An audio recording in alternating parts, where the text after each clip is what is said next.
Por vezes, acontece de a inocência ser premiada com missões impossíveis, para que os milagres se façam presentes na história dos homens.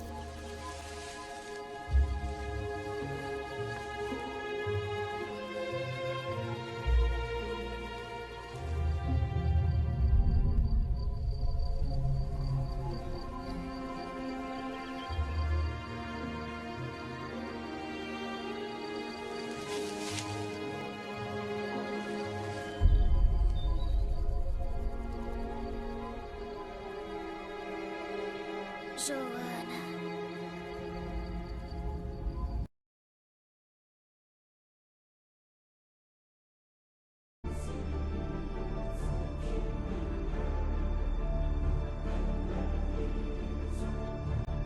A guerra, a política e a estratégia estão, por vezes, nos planos divinos de libertação e de condução da humanidade para dias melhores.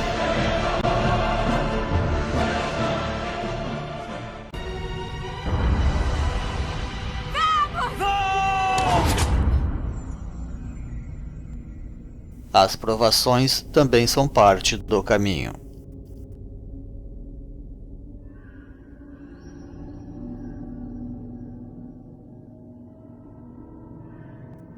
E nos esforços de autossuperação, nos aproximamos de Deus, abrindo as portas da eternidade.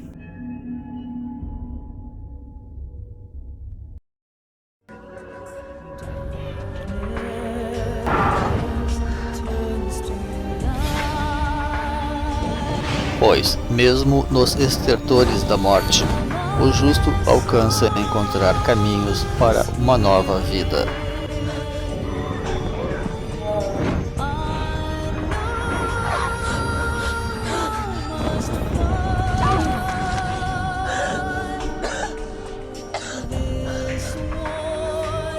Através das portas da ressurreição.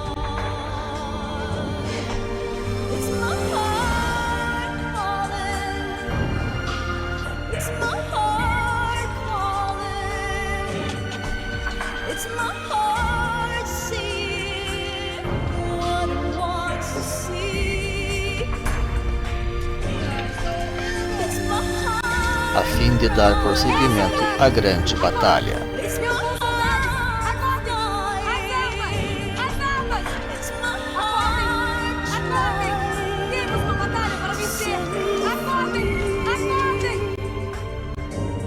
Então, já não há nenhum temor para o valoroso.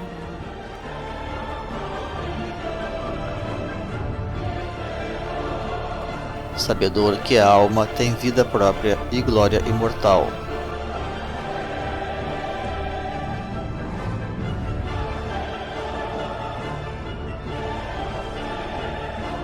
E que cada ser humano sempre nasce, vive e morre no seio da sua própria coletividade.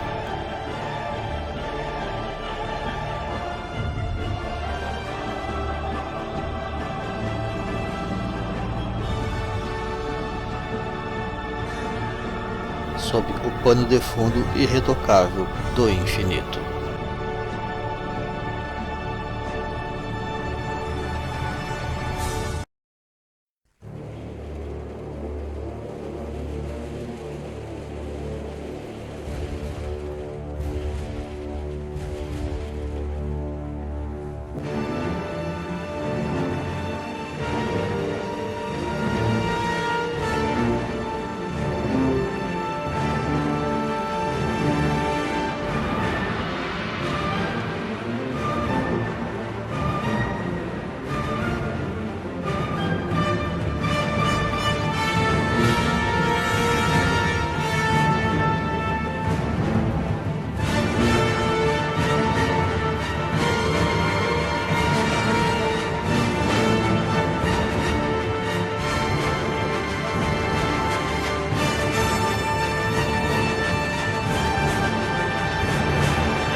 todos os tempos, os heróis destemidos fincaram os alicerces da cultura da paz e das eras de liberdade dos homens.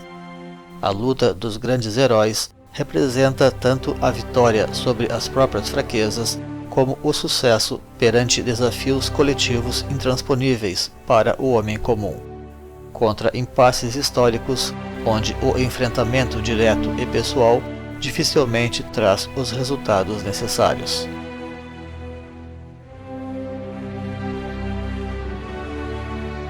Estes poderosos guerreiros místicos não raro tiveram seus poderes cósmicos simbolizados através de suas armas mágicas, capazes de superar situações críticas de amplitude global.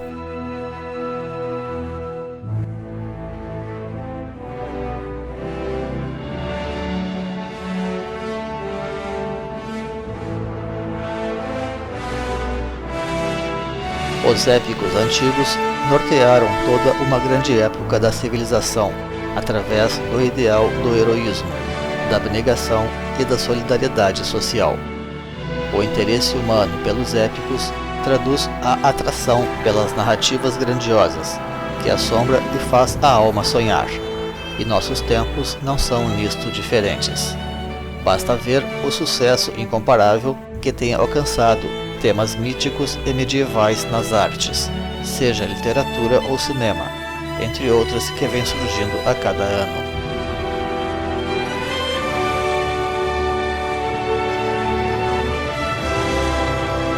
Para não mencionar, é claro, o popular tema dos super-heróis entre os mais jovens, mas também entre o público de todas as idades. O heroísmo pode ser cooptado como apelo emocional por quase todas as ideologias, mas certamente ele possui o seu meio natural. O herói tradicional e verdadeiro não está preocupado apenas com sua lenda pessoal. Esta vem por decorrência de suas atuações espirituais ou sociais mais nobres e desprendidas. Além disso, sua espiritualidade não é individualista e nem seu enfoque está alienado da justiça social. O espírito heróico possui sentido nato para a dignidade humana e a integridade dos valores, estando sempre predisposto a sínteses, especialmente ao casamento entre o céu e a terra.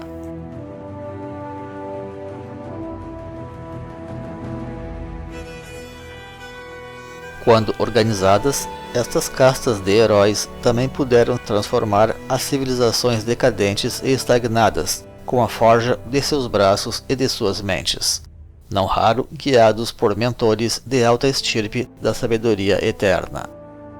A espiritualidade heróica contém esta dimensão social integradora, que pertence à esfera da iniciação solar, capaz de conduzir à antessala da iluminação e da imortalidade. Desperta quando um ser humano já não se contenta com respostas apenas para si mesmo, mas sabedor que as verdadeiras soluções tampouco se acham apenas nas coisas deste mundo.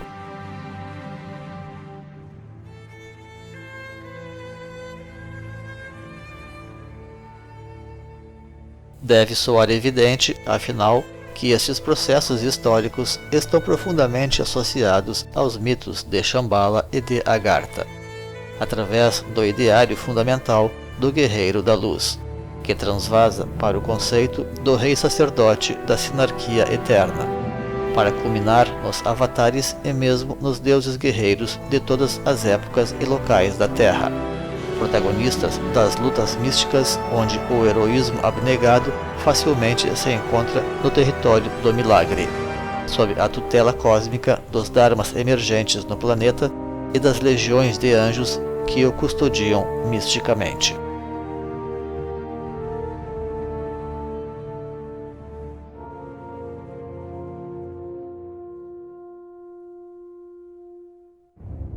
A cultura da guerra é uma realidade imemorial na evolução humana.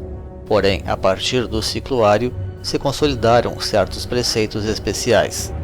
Já não se tratava de guerrear em nome da primazia de um deus e de uma raça, mas de lutar pelo respeito a todas as crenças e raças, e estabelecer a Pax Universal através do ecumenismo. Os novos conhecimentos possibilitavam um inédito dom de mundo para os homens, na esperança de viver também aqui um plano de perfeição pela reunião de céu e terra, transcendendo a religião e a busca da imortalidade apenas no além.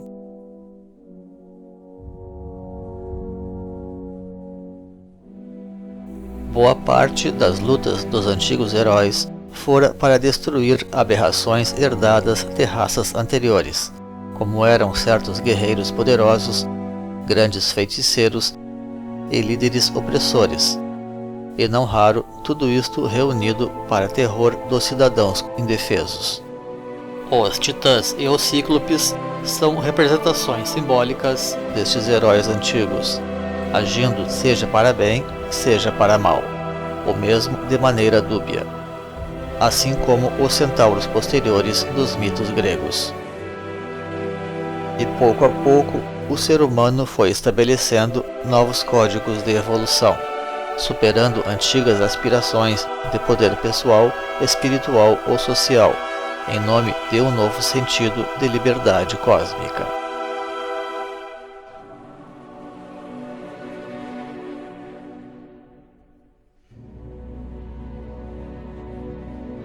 As monarquias foram apenas adaptações institucionalizadas destas antigas aristocracias bárbaras e guerreiras, não raro impactadas pelo surgimento de sábios e heróis de destaque maior, originando os mitos dos reis sagrados, mas também tiranizadas pela comum decadência dos costumes.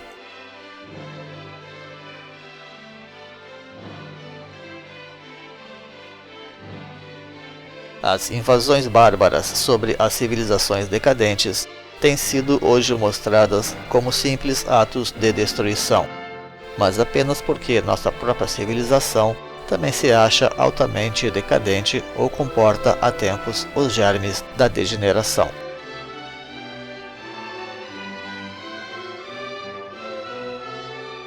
O fato é que as hordas bárbaras comumente recriaram o vício das civilizações, como sucedeu com os mongóis e com os toltecas, ainda que por vezes também tenham se voltado para um equilíbrio mais profundo ou para a própria espiritualidade, como ocorreu na Idade Média feudal.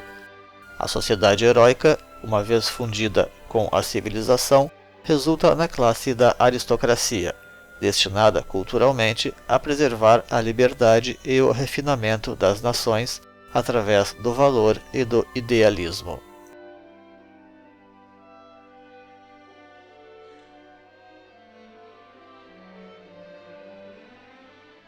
Filosoficamente falando, a consciência heróica personifica um certo ideal cósmico de equilíbrio, capaz de abarcar os opostos e, ainda assim, representa uma transição para algo definitivamente mais perfeito e final.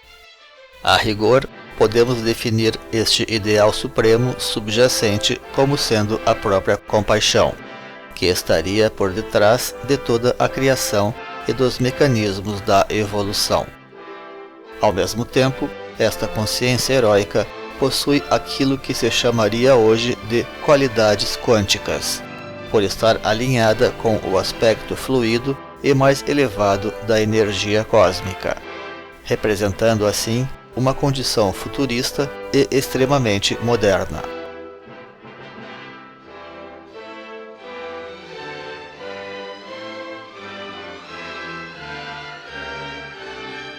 Para compreender a origem da aristocracia, é preciso conhecer a mentalidade desta categoria social versátil.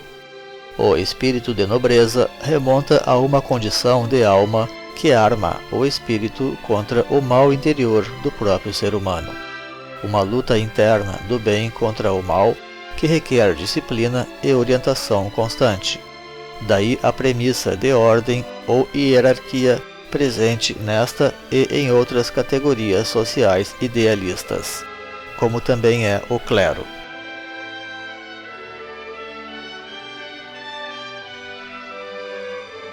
Em muitas culturas antigas, era ensinada esta unidade entre a luta interior e a luta exterior.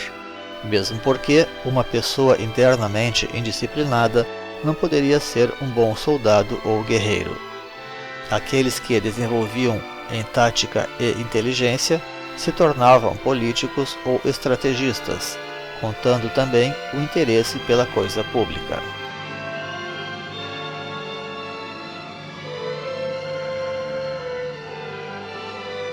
Esta consciência plural e integradora, portanto, é que diferencia a nobreza dos exércitos comuns e, sobretudo, dos mercenários.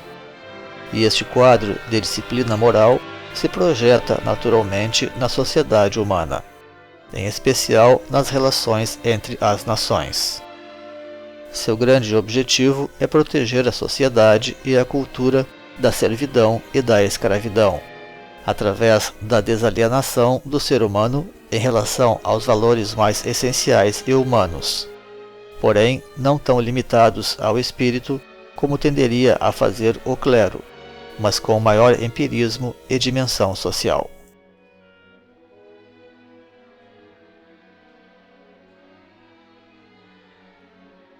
Uma das formas de afirmar a ética na guerra era a observância restrita de uma série de regras de batalha, capaz de levar, inclusive, a uma verdadeira ritualização das lutas, originando, por exemplo, os jogos de xadrez e dama, tornando a guerra mais uma forma de exercício bélico, como nas justas medievais, sem poupar sequer a prática sistemática da substituição, como nas lutas singulares, donde também o nascimento dos Jogos Olímpicos na Grécia.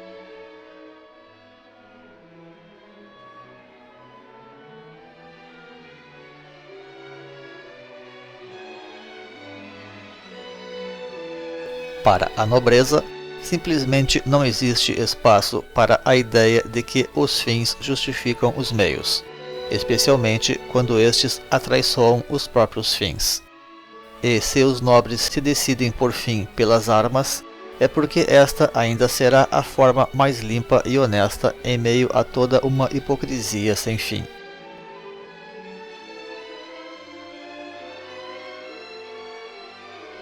A mentira e a falsidade representam pecados capitais para a aristocracia, que aspira sempre poder viver num mundo desburocratizado onde a palavra seja respeitada e tenha pleno valor.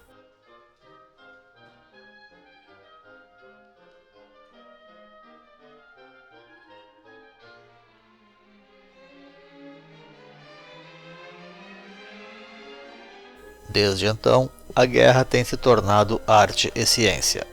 Tratemos de citar alguns ensinamentos clássicos sobre a luta real e a estratégia política, dos mais materiais aos mais espirituais. A Arte da Guerra, do chinês Sun Tzu, e O Livro dos Cinco Anéis, do japonês Miyamoto Musashi, são obras pragmáticas e estratégicas. No plano mais puramente tático e diplomático, o florentino Maquiavel escreveu O Príncipe, influenciado por sua proximidade com os Borgias, no conturbado contexto de poder imperial europeu. E a obra de Gramsci também se insere no pragmatismo contemporâneo. Logo, temos obras mais espiritualizadas e que já pertencem ao verdadeiro espírito aristocrático.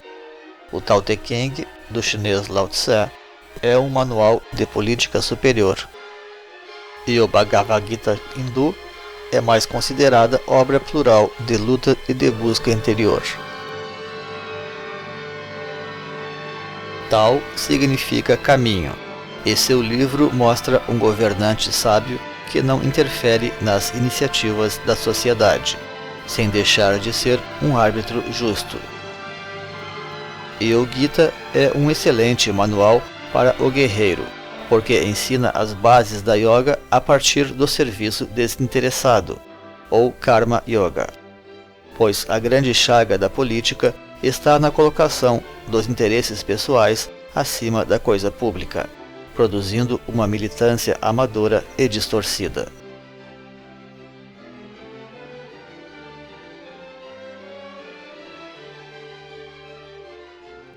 Esta dinâmica pertence com certeza ao rol das yogas fundamentais.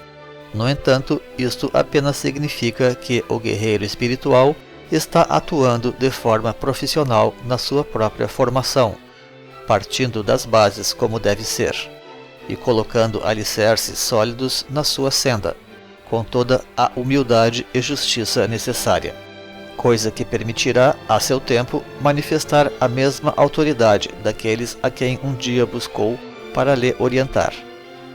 Aqui mesmo observamos os fundamentos da evolução social de base cultural e supraeconômica presente nas ordens em geral.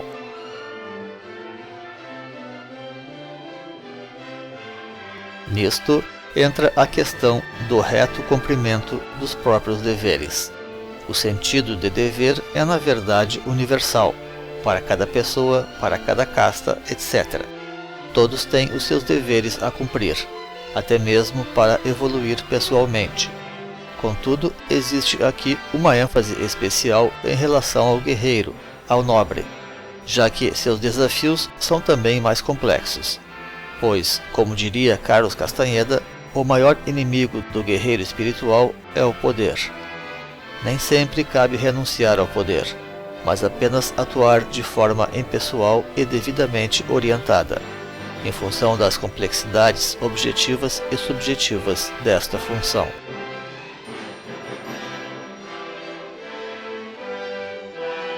Krishna dedica-se então a instar seu pupilo Arjuna, comandante das suas tropas, a agir de forma destemida e resoluta, sem recear combater sequer a sua própria parentela.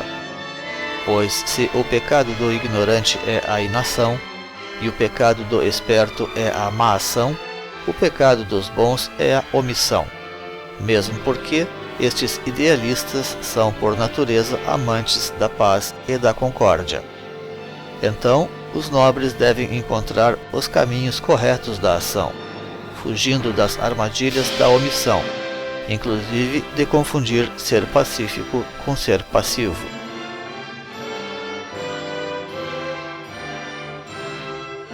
Muitos se omitem por estarem desorientados e entender que o próprio ego é o pior dos inimigos, mas alguns também hesitam em buscar orientação, por orgulho ou falsa ideologia. Mas, quando se age de forma desinteressada e a serviço de um comando maior, então tudo está certo, dentro das diversas formas de luta que existem para um guerreiro.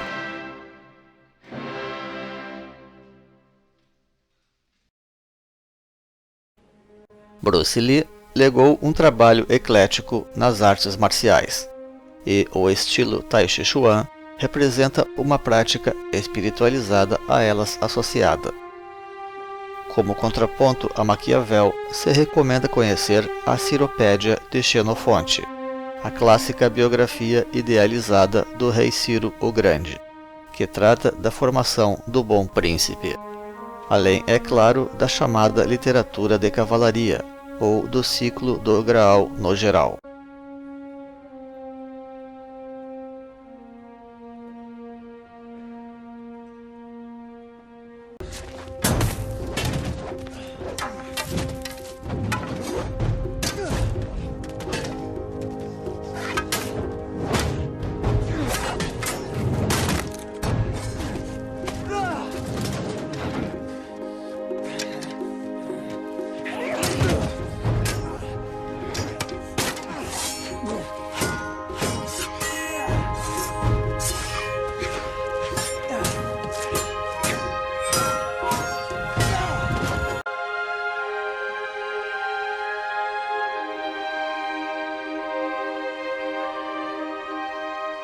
Metaforicamente, a espada simboliza o controle místico das próprias energias internas, semelhante ao trabalho de Kundalini na filosofia tântrica, que é o mesmo caduceu de Mercúrio ou a árvore sefirotal da Cabala. Comumente empregada na ritualística e na magia, a espada denota já na prática ocultista o conhecimento e o domínio do poder do verbo, seja como invocação, ou como instrumento mântrico capital para a iniciação solar.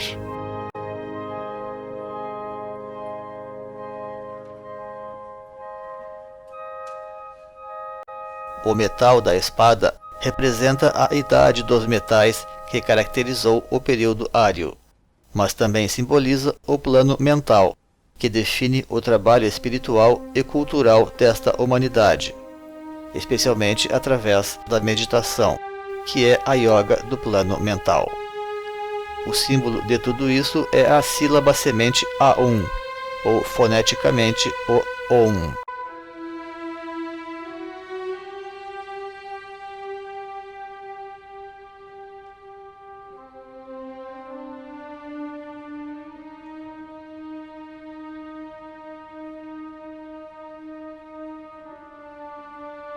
Por fim, merecem amplo destaque os ensinamentos para os verdadeiros guerreiros da luz. O genial tibetano Chogyam Trungpa trouxe importantes visões da ética do guerreiro espiritual, especialmente através de Shambhala, a trilha sagrada do guerreiro. E de enorme significado também são os ensinamentos da Agni Yoga, trazidos por Helena Roerich, vinculados ao mestre Moria da linha de vontade e poder. Seu esposo, Nicholas Roerich, acompanhou perfeitamente este espírito heróico através de uma arte profundamente mística e vibrante que fez história em nossos tempos.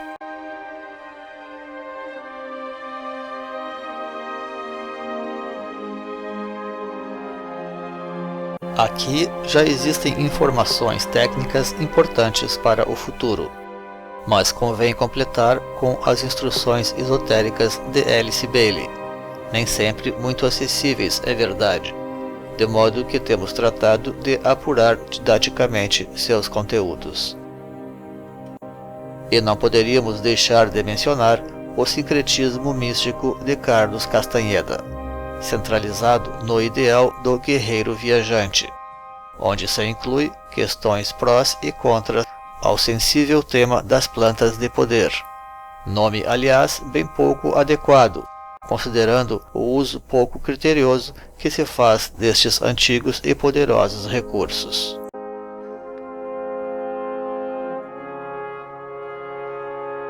Afinal, aquilo que a dependência à droga mais prejudica é justamente no autoempoderamento humano. E neste ponto, a droga mais perigosa é também a mais perfeita.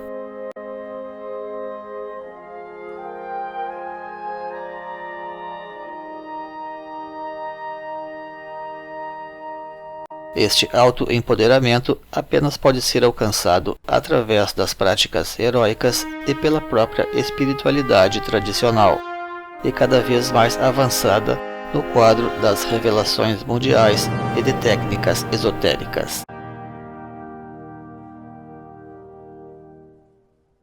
Em termos gerais, e para concluir, é sempre recomendável conhecer as escrituras das grandes religiões, por se tratar de revelações e fundamentos tradicionais, e em particular a obra dos grandes perennialistas como René Guénon, Fridtjof Schuon, Titus Burckhardt, Ananda Kumara Swami e Ibn Arabi, e onde buscamos situar também o nosso próprio trabalho.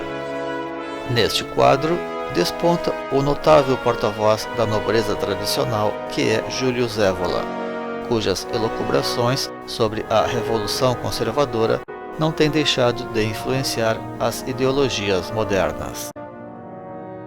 Aqui já encontramos, pois, importantes reflexões sobre a sociedade tradicional. Porém, existe uma estirpe paralela de nobres reveladores de Shambhala, entre os quais Guénon também se encontra.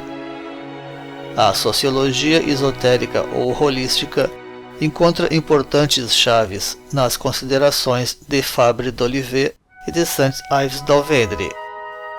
E no tema agartino contribuíram também Ferdinand Ossedovski e o próprio Nicholas Roerich, além de Serge Renan de la Ferrière, já buscando resultados pragmáticos, no que tampouco podem ser desmerecidos os esforços de Henrique José de Souza.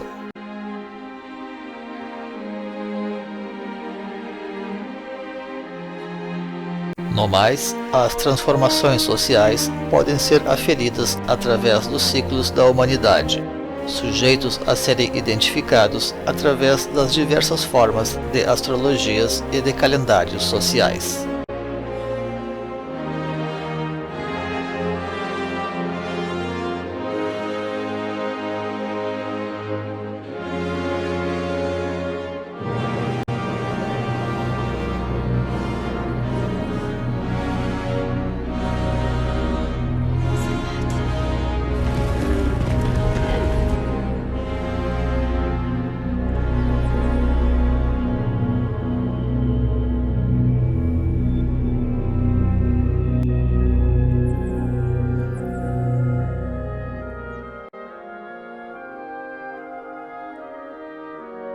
O esplendor da aristocracia ária se deve ao fato de ser a nobreza a classe dharma desta raça raiz, estabelecendo as regras da iniciação, da magia solar e do Estado.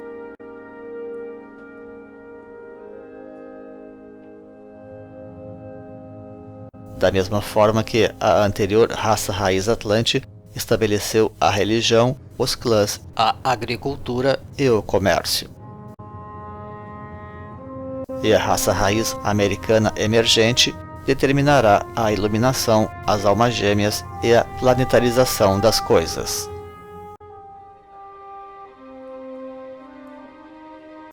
No ciclo ário, o espírito de luta foi refinado para elevar a alma e catapultar oportunamente o espírito para as praias do infinito.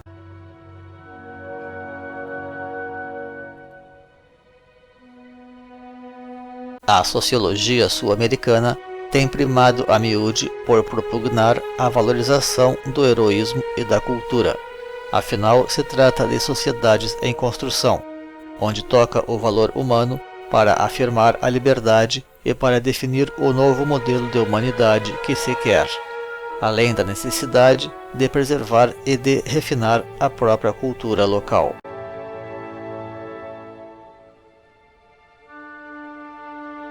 Na América Latina, tivemos etapas semi-aristocráticas através da força e da riqueza das suas sociedades pastoris e agrárias, e depois através de algumas monarquias e impérios, sem falar da herança indígena com nobreza estabelecida nos Andes e na Mesoamérica, mas também mediante sociedades silvícolas que observavam normas restritas de nobreza, como aquelas de não trabalhar na economia material, senão apenas na guerra e na caça. Tradição esta que remonta às próprias raízes paleolíticas da cultura heróica.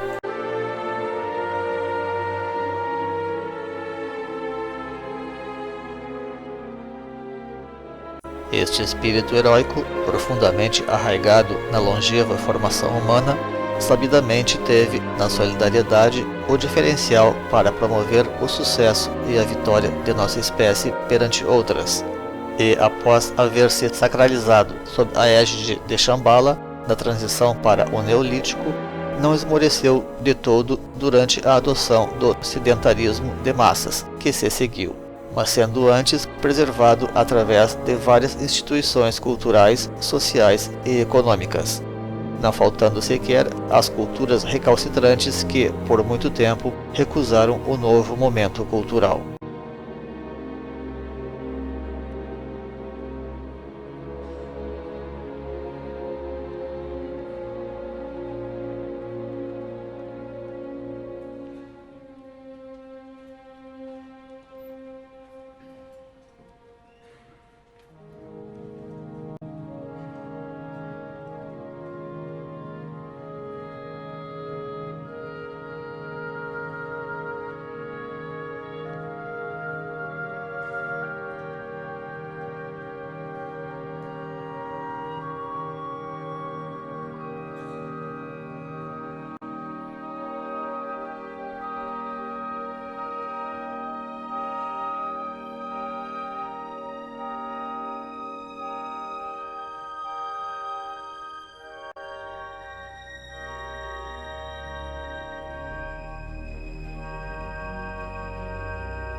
A luta pela liberdade e pela dignidade humana é não apenas um direito, como também um dever de todo o ser humano livre e consciente. A consciência dinâmica reconhece seu compromisso com as raízes profundas e universais das coisas, mas também vê a necessidade da renovação, uma vez que ela mesma está sempre em evolução.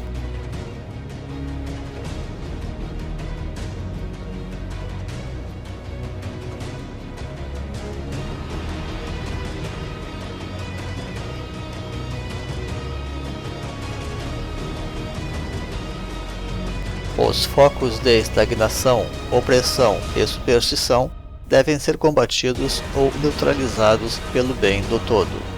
O ser humano cresce com isto, atestando que o seu sentido de liberdade vai além da mera sobrevivência ilusória do corpo físico. Sem alma não existe vida real, apenas escravidão e trevas.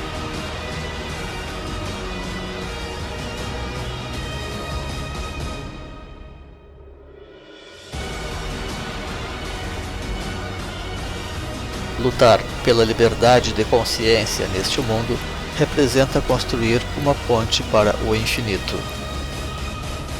A luta frontal e ofensiva pode ser apenas uma opção, mas o fortalecimento e a libertação das próprias bases universais representa, esta sim, sempre uma completa e profunda necessidade.